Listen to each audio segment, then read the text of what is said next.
Hello friends, welcome back to Ahuja channel.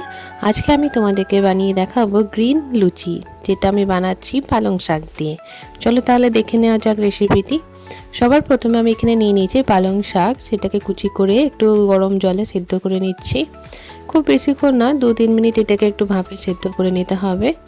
তারপর এটাকে একটু জল ঝরিয়ে রেখে দিতে হবে। খুব বেশি সেদ্ধ করলে কিন্তু এই পালং শাকটার যে সবুজ রঙটা সেটা নষ্ট হয়ে যাবে। তো দেখতে পাচ্ছ এখানে পালং শাকটা মোটামুটি সেদ্ধ হয়ে গিয়েছে। আমি এটাকে একটা পাত্রের মধ্যে জল ঝরিয়ে নিচ্ছি। এখন আমি একটা গ্রাইন্ডারে করে এর পেস্ট করে নেব। তো সবার প্রথমে আমি এখানে দিয়ে দিলাম পালং শাক, তার সাথে আমি একটু হালকা একটু পেঁয়াজ দিয়েছিলাম, সেদ্ধ করে নিয়েছি। এখন আমি আদা রসুনের পেস্ট দিয়েছি, আর তার মধ্যে একটু দিয়ে দেবো মটরশুঁটি। এগুলোকে সব ভালোভাবে একটু পেস্ট করে নেব ভালোভাবে। তো এখন আমার এখানে পেস্ট রেডি। এখন আমি এখানে নিয়ে নিয়েছি 2 কাপের মতো ময়দা, তার মধ্যে দিয়ে দিলাম স্বাদ মতো লবণ আর সামান্য একটু রিফাইন অয়েল। এখন এটাকে একটু ভালোভাবে মেখে নিতে হবে। এইভাবে ভালোভাবে মাখিয়ে নিতে হবে তেলটা চারিদিকে।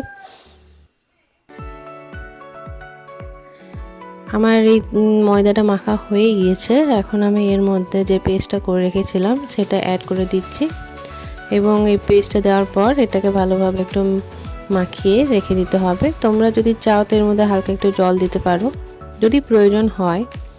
তো দেখতেই পাচ্ছ আমি এখানে পালং শাকের পেস্টটা দিয়েছি। এখন আমার একটু জল প্রয়োজন হচ্ছে, তাই আমি একটু জলটা অ্যাড করে দিলাম, এবং এটাকে একটা ভালো ডো বানিয়ে রেখে দিচ্ছি।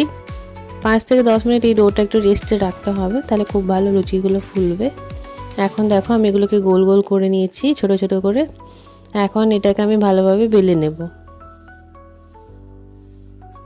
আর লুচিটা আমার বেলা হয়ে গিয়েছে।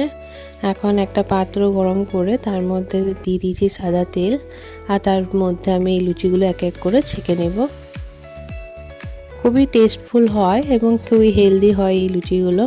তো শীতের দিনে কিন্তু গরম গরম এই পালং শাকের লুচি তোমরা কিন্তু অবশ্যই ট্রাই করে দেখবে বাড়িতে। আশা করি সকলেরই ভালো লাগবে। এখন লুচিটা আমার মোটামুটি ভাজা হয়ে গিয়েছে, তাই আমি একটু উল্টে নিচ্ছি। দেখো লুচিটা ভাজা হয়ে গেছে। এখন আমি এটাকে তুলে একটা জায়গায় রেখে দেব। ঠিক একইভাবে আমি বাকি সব লুচিগুলোকে এক এক করে ছেঁকে নেব।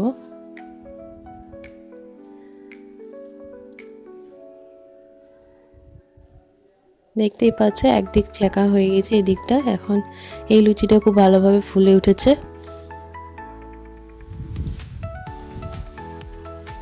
দেখো আমার এখানে লুচিগুলো সব পুরোপুরি রেডি। এখন আমি